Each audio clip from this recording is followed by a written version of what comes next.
Alright mga kababayan, nandito tayo ngayon sa may ano no, sa pier na kung saan etong Indian Coast Guard mga kababayan ay nandito rin sila upang magpakita rin po ng suporta sa Pilipinas. Ayan, kung makikita po natin mga kababayan ayan Indian Coast Guard. Ayan. 202 ang ano niya no, ang body number 202 no, Indian Coast Guard. Ayan, kung makikita natin, grabe mga kababayan, ito na yung sinasabi natin na kung saan mga kababayan marami talagang kaibigan ang Pilipinas. Katulad na lang nito, yung US, 'di ba? Dumating na rin nung 24, no? March 24, 2024. Tapos ngayon kahapon dumating daw itong 202 Indian Coast Guard mga kababayan. Grabe, no? Ayan, kung makikita natin, ganun po kalaki rin itong Indian Coast Guard. Kung makikita po natin itong Indian Coast Guard na to ay yan, nagpapakita rin ng suporta, no, sa West Philippines. Itong panghaharas ng China ay talagang hindi gusto ito ng ibang bansa na nakikita nila na binubuli ang ating mga mga Pilipino o itong ating mga Coast Guard din, no?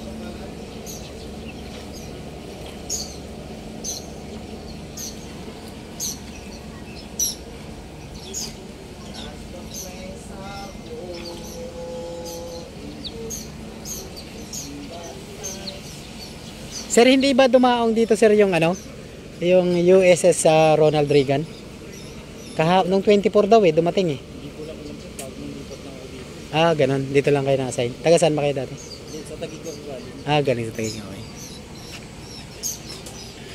Sa palagay mo sir, gaano kalaki yung nanghaharas na sa China, yung Coast Guard ng China kaysa dito sa Coast Guard ng Almost ganyan. Parehas lang. Magkasinlaki talaga, no? Kaya ang kinagandahan nito, may sila plug din ng no? Ito, may plug din ng Pilipinas. Hindi ko saan talaga sila pupunta. Oo. Ito yung pagpapakita nila ng suporta sa Pilipinas.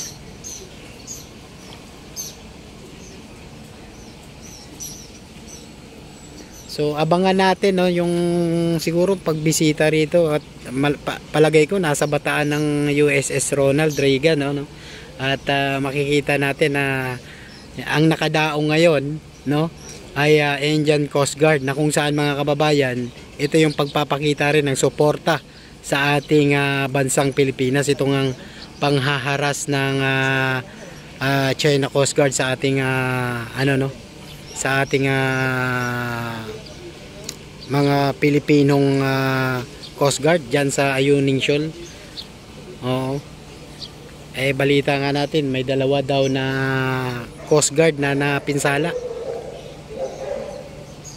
Kung makikita natin, mapapansin natin itong Indian Coast Guard mga kababayan, itong may body number na 202 ay ganyan din, halos ganito din daw kalaki itong Chinese Coast Guard, no, na nanghaharas sa ating maliliit na barko mga kababayan. Kung makikita natin, nandito tayo ngayon sa ito po yung hotel, yung Manila Hotel, yung sikat na Manila Hotel, itong sa likod ng building na yan. At kung makikita natin mga kababayan, dito talaga dumadaong itong ating mga mga kaalyansang mga iba't ibang bansa, itong sumusuporta sa Pilipinas, no?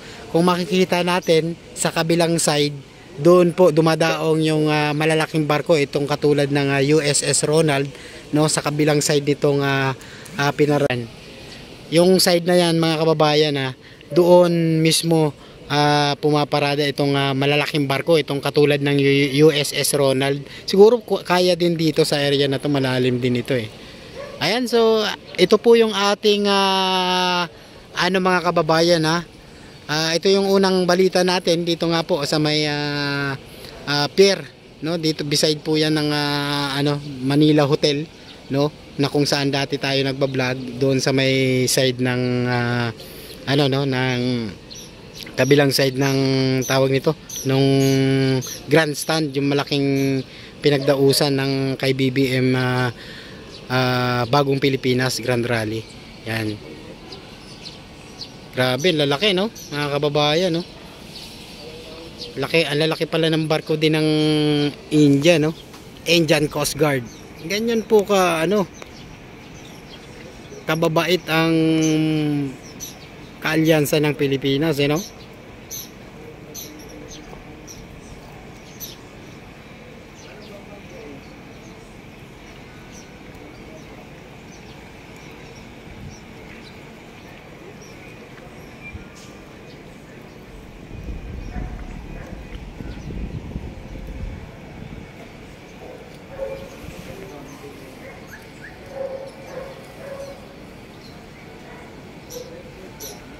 Ayan na, baka sabihin nyo, fake news na naman itong balita natin.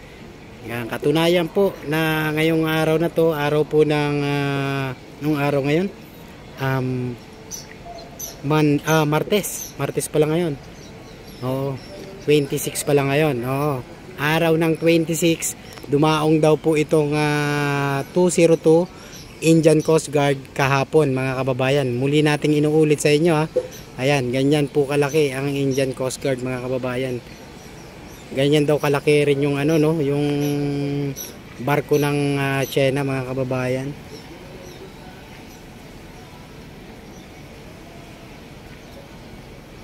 Ayan. Kung makikita natin.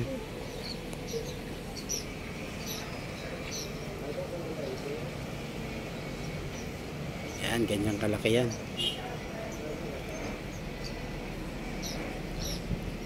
Grabe no, nakakatuwa naman na makita sila dito at nagpapakita sila ng suporta sa ating Pangulong Bongbong Marcos no, na kung saan no, sana makabisita rin si Pangulong Bongbong Marcos sa India no, at makausap niya rin itong ano bang tawag sa kanila, presidente or hari, di ba, ng India. Ayan no, busy sila lahat doon no, sa taas oh, yung mga kapatid nating mga India. Ayan no, naghahanda sila ng pagkain. Ito yung pagpapakita ng suporta no, sa ating Pilipinas. Ganyan po ang kabait ang ating Pangulo at nakikipag ano siya sa kaibigan no, or relationship no, sa ating mga kaibigang iba't ibang bansa, like yung US, 65 years na tayong nakikipag kaibigan. O talagang ang mga Marcos talaga ay kinikilala ng iba't ibang bansa. Ganyan po ang ating Pangulong Bongbong Marcos, mga kababayan. Sa mga kapanood po nitong video natin no, baka pwede po natin paki-like, share at subscribe ng ating YouTube channel. I-share natin to, mga kababayan. At itong India ay nandito na po ngayon sa ating bansang Pilipinas. Kahapon lamang ito dumating. Maraming salamat. God bless everyone ha. Bye bye. Hanggang dito na lang yung ating video. Update ulit tayo sa next day, mga kababayan. Salamat. Maraming salamat. God bless, mga kababayan.